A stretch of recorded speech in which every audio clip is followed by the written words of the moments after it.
What have you learned from your audience feedback?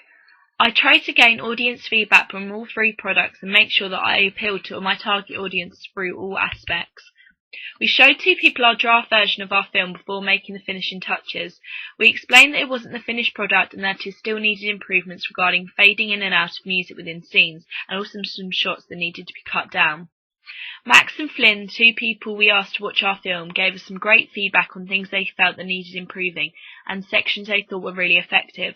They pointed to us and told us the camera angles were really effective and the unusual storyline was very interesting and engaging, but also told us that we could add music in the end credits and also to link the music from Scarlett putting down the phone in one scene to the music starting in the next. They said if we linked this effectively it could be really smooth and wouldn't be so abrupt.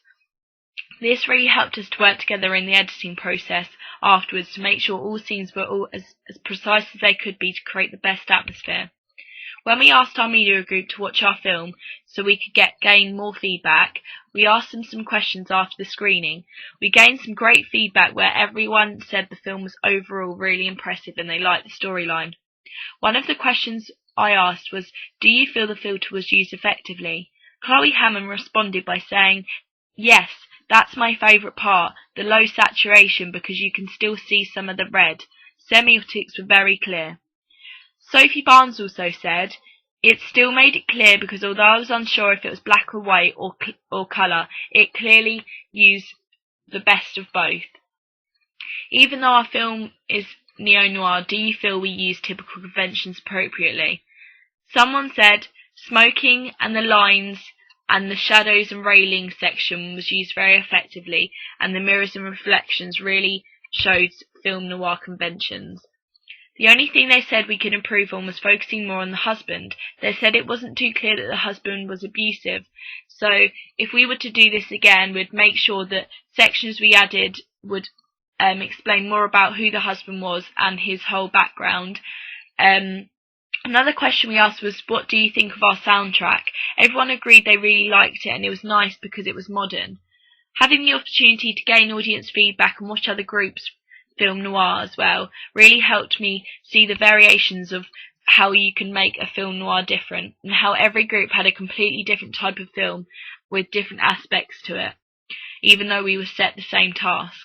Everyone said how great our conventions used were, and it seemed that one key convention that everybody used in their films were femme fatale, smoking, and of course shadowing.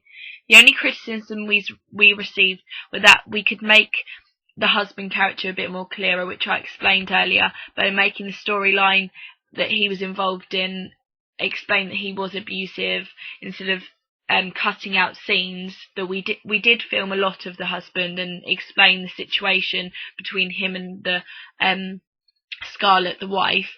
However, when we filmed a lot of the husband, when we came down to the editing process, because we only had a short time that we could use, being 6 minutes, we felt that we didn't need to use all the dialogue sections between the husband and wife because it took up too much time and it wasn't really as effective as it could have been. So as a group we decided that we'd cut most of that out. From what we used, we just showed that we tried to explain that he was abusive in some of the things the teacher, Scarlett, was saying to the pupil Charlie. Although this was a criticism, as a group we felt that film noir is all about confusion and short shots that sometimes can be confusing and hard to understand, but when it comes to the end, viewers seem to catch on. As everyone has said at the end, they understood at the end what was going on, and they kind of guessed throughout, so it kind of did make sense. We didn't really need to add all of those sections.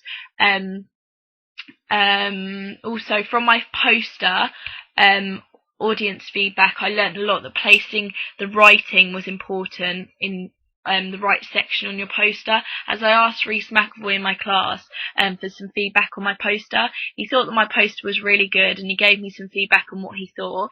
He thought that my poster was really interesting and really conveys the typical film noir with an aspect of neo-noir and the way the characters are still in colour and wearing modern clothing. I also learnt that the smaller, more professional details such as the light that I use behind the names can really create a whole new style, and that can make your poster look much more sophisticated and realistic, which I've shown in development on one of my sections, I've used different things behind the names to sort of show and make them stand out more. I also found that the positioning of the main characters was important when making a poster, as it makes a clear indication to the viewers who is the main character. Also, I asked another member of my class what they thought about the opacity of the middle character. On Photoshop, you can opacity is a little icon that you can use to bring down how bold the picture looks colour-wise, and it sort of makes it clearer, the picture. They felt that the opacity didn't make the character stand out compared to the other characters, which again is what I just said. So they felt that it was kind of strange that they didn't stand out as much as the others, and it was a problem. They told me to make it bold like the rest of the characters on the poster. However, as much as I appreciated the feedback and I thought that what their point, it was very valid, I decided to keep the opacity level down slightly on the middle character, Charlie, the pupil, because I wanted to portray the idea that she is in the shadows between the relationship of Scarlett and Richard, and if we were to make the rest of the film, we were going to highlight the idea that sort of she was telling her story after she died, like reading her diary sort of thing. So I use that to also show she is kind of like a ghost in the story who tells her story through her diary. This helped me to identify what my target audience liked and disliked, which helped me further in my process while making. So although my audience feedback did say that the opacity level should have been higher, I felt that being my own poster and I understood why I did it, I chose to keep that instead of changing it.